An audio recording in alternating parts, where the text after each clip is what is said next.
Hey everyone, this is Ninja World Pride, and here we have a Pimax Crystal Super Ultrawide headset, which we'll be unboxing today, and we're going to do a review about it. But unlike other reviews, we're not going to be reviewing it with simulators. We're going to be trying it with normal VR application games, such as Sansar, VR Chat, and a couple others, and we'll let you know how it does. We'll be right back when we get this box open. Okay, we have the inner box with the main stuff in it, and we're going to open it up and see what's inside. Okay, after opening up the box, the first thing we find is an inspection sheet that shows what they tested. And you can see everything passed. I'm not going to show the top of the form because it has personal information on it. Let's get the device box open. And here we got the headset. Let's take a look what's in there. Oh, it's pretty heavy. Got some nice weight to it. Oh, and it has a cable attached to it, which I didn't think it did. I was kind of told you had to get that separate. And we have the controllers. They did send me a separate cable because I had ordered one. And I also got the a free microphone, and I ordered the other earbuds for it that attached to it. So I'll get everything put together and we'll be back. Welcome back. Right now I got the headphones connected. There's one of them, there's the other one, and right now I have everything installing. It's updating firmware on the controllers. It already did the headset, and after this we're going to give it a try and we'll see what happens. But this is the whole headset. Yay. We'll be back soon. Okay, so looking at all the accessories that come with it, we get a power supply. We have the different adapters for it, so depending on which country you're in, you're covered. You got a screwdriver with some screws. You got charging cables, a cleaning cloth, instruction manuals, and an additional faceplate. There's one pre-installed, so it comes with an extra one. And we'll be back. So hey everyone, welcome to Sansar. It's going to be our first stop as we give this headset a little run-in for its money. Normally I use a Meta Pro headset, which for all application works out of the box, which is not the case with the Pimax headset. Getting the key binds to work here was a real pain in the butt. It took me about 2 hours to make a key binding set to get the controllers to work. And luckily it is working. So anyway, we're going to go on a ride over there. We'll see how the graphics perform. Hopefully we'll make it before the ride ends and restarts, but it shouldn't really be a problem.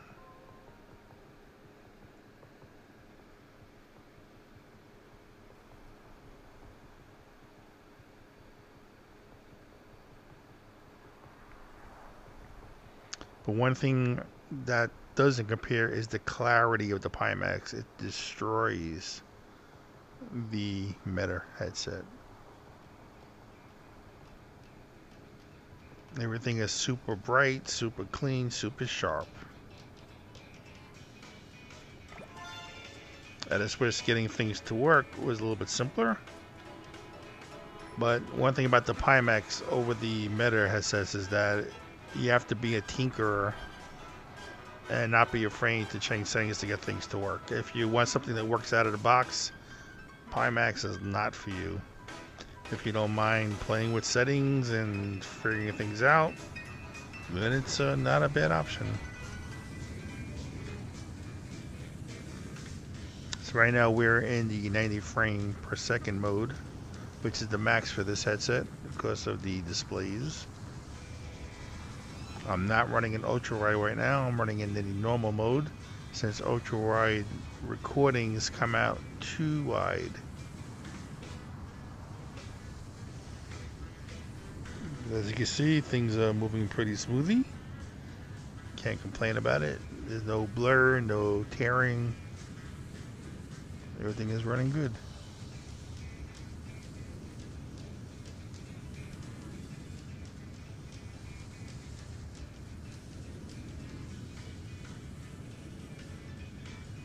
think just for the fun of it, I'm gonna jump off the ride. Whee! Let's do it. Oh, didn't really fall, just teleported off. Okay. We're gonna check out one more place, Arch Garage, just to show the performance there.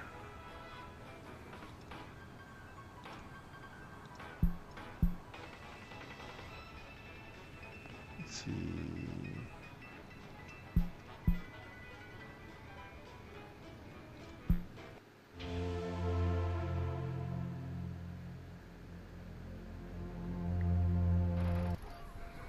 So this is Arch Garage, which is based on the movie from Ready Player One. This was a museum that was built for the studio. And what's cool about it, there's a lot of things here from different movies that were in the museum in the Ready Player One movie. Here's the Iron Giant. And there's a lot of information here, so you can go to these little audio tags and it'll play audio to tell you about it. The Iron Giant. I love this movie. I'm still putting this bad boy together. While this is playing, I'll walk around. He'll be one of my most awesome creations. Okay, he's not really my creation, but he's still one of the greatest robot heroes of all time. Based on the 1968 novel by Ted Hughes, The Iron Giant was one of the last traditionally animated movies about a 50-foot tall robot who falls from space. He winds up befriending a little boy named Hogarth, battles these evil government dudes, and saves everyone from a nuclear bomb. Man, I can't wait to take him out on the test run. Spaceballs.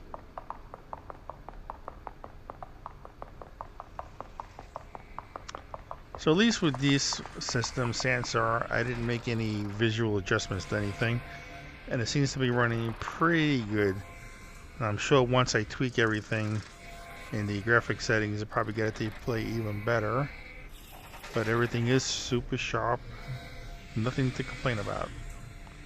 So anyway, I'll end this visit here. And we're going to hop somewhere else. So we'll be right back.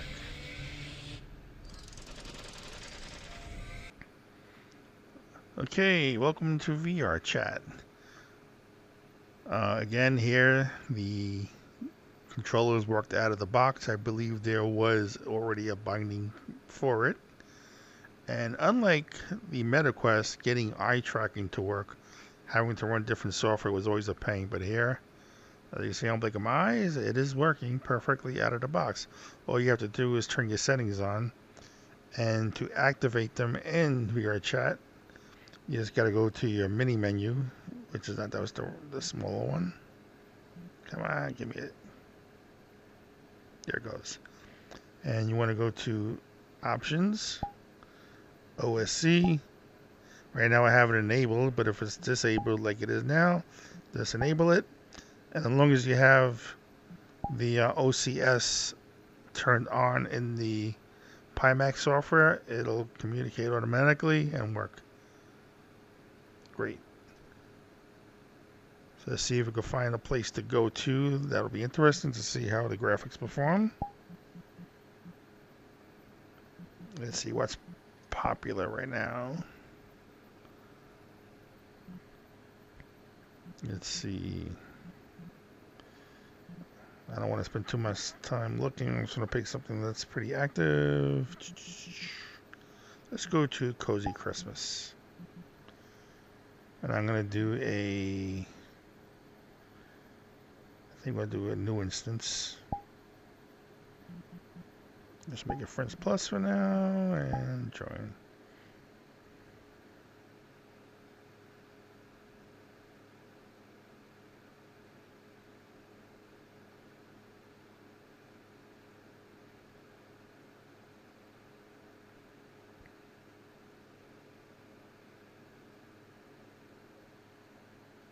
Here the graphics look pretty good. Can't complain. Nothing seems to be wrong with them.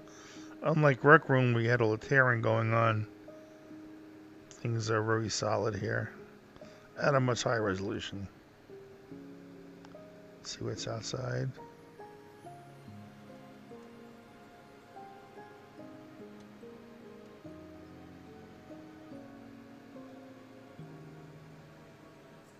This is a pretty nice build.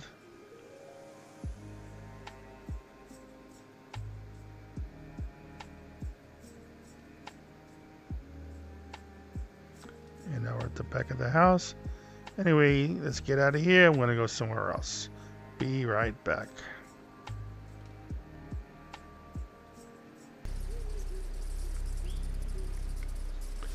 Okay, welcome everybody. This is Somnium Space. Another pretty big VR world. Again, I did not make any adjustments to any of the graphics settings, which I believe that does need, because you can see over here there's a little bit of jitterness going on, which did not happen with the Meta Pro. But I am getting it here, so I'm assuming it needs some type of adjustments, which I'll play around with at a later date. Controls work out of the box.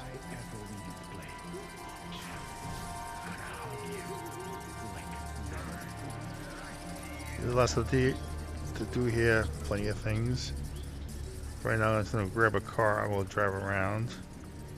Let's see, we'll take one of these.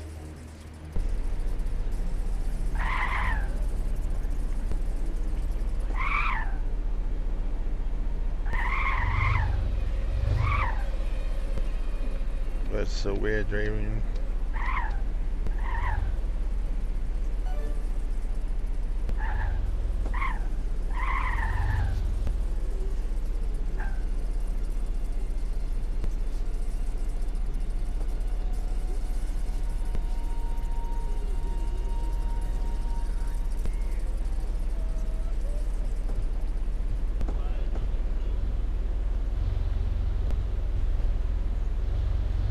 It takes a little time to get used to driving around.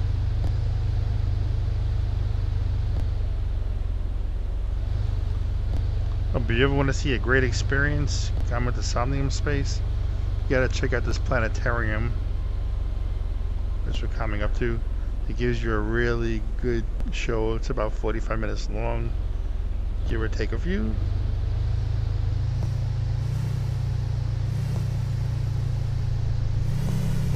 Everything is running pretty smooth over here. I mean, right now the graphics are loading in and out as we pass by, but that's expected.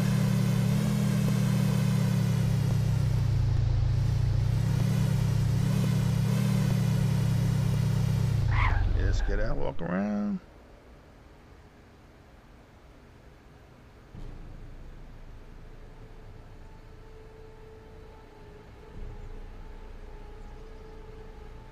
Yeah, so with this company, you could actually buy plots of land. Like these are some of the smaller plots here, and you could own it and build on it. Or in the case with some people, they build like higher up, and they have these portals. Yeah, that one's empty, nothing there. That's empty also.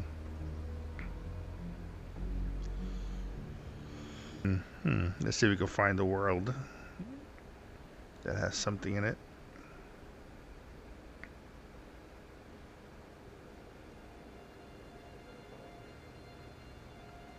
There's something over here. Let's take a look. All aboard!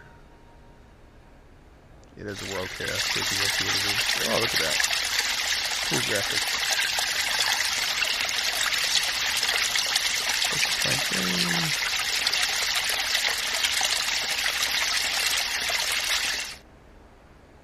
That was fun.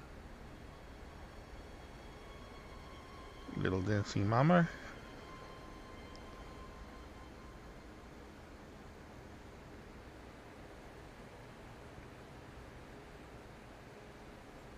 Let's go back to the teleport hub. I know there's a couple of worlds over there we can go to.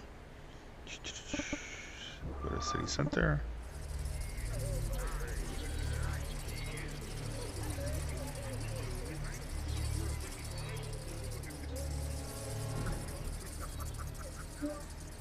So these are some of the teleporters I know that work.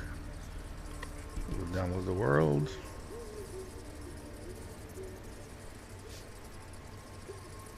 And now the world is loading in, because it does preload it.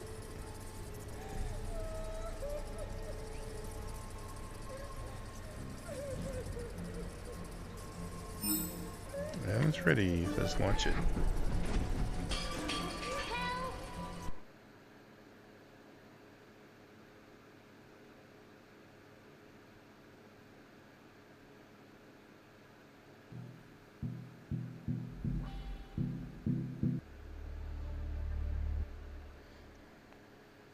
Oh, is this cool?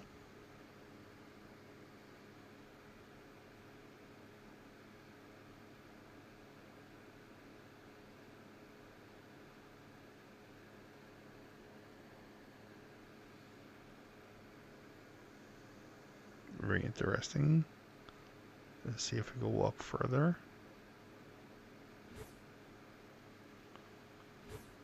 I'm teleporting to go a little faster. That's a wall. Oh, it's a nice spaceship up there. Satellite, I guess.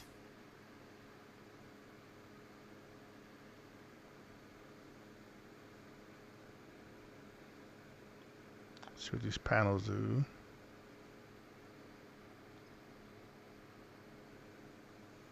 Oh, so change the scenery.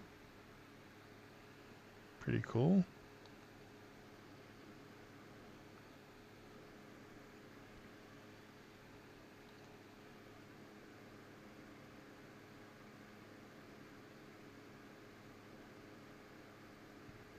Got some nice animations going on.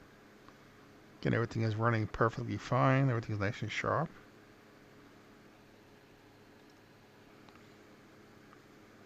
For some of the bigger worlds, we're gonna have to definitely modify some of the graphic settings to make it run smoother, as we saw before with the jumpiness.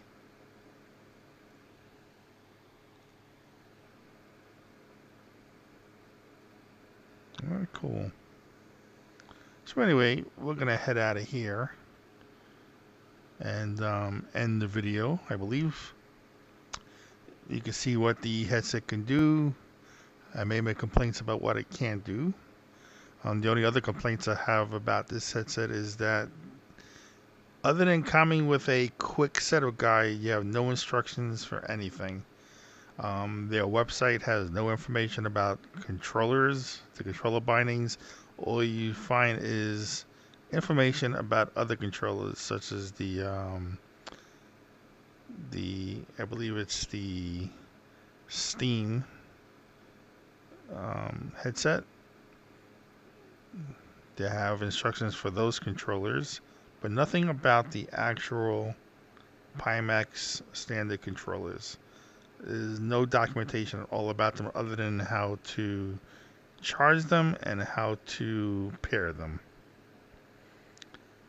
And dealing with the bindings for a lot of the different games is an issue if you don't know what you're doing.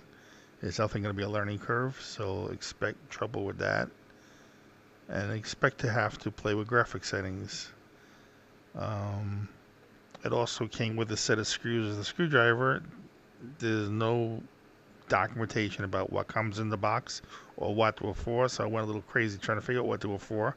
And then I found out the included screws, the screwdriver, if you got the Comfort head strap, it's for those to screw it in, which I don't know why they wouldn't come with the strap. They probably do, so you probably got a duplicate set. And also another big thing is that from looking online, there's no mention about this thing coming with the connection cable. And when I kind of Googled it, I found that it was an accessory you had to purchase, so I did purchase a cable just to find out it actually came with one. I don't mind having the extra cable that I paid for because it's good to have a spare if cable ever breaks, especially if they stop making them. This way I'll know I have one. Anyway, that's pretty much it. I like the headset, just not happy with the experience of getting things set up. It's a little bit of a pain, it's a little bit of work, but I think that once you put the work and time into it, you're going to have something that far superior to pretty much anything out there at this time anyway. Anyway, that's it for now, so bye. If you have any questions, feel free to contact me. Need help with key bindings, I'll be happy to help you. I might even make a video on how to do the bindings for the controllers. I shall see. But anyway, bye for now, And if you're in Sansa, come to the Sansa Voyage every Saturday, 2 p.m. Eastern Standard Time. We meet at Fort Loki. It's also in the event calendar. So come hang out with us, come join us, and have fun. Bye, everyone.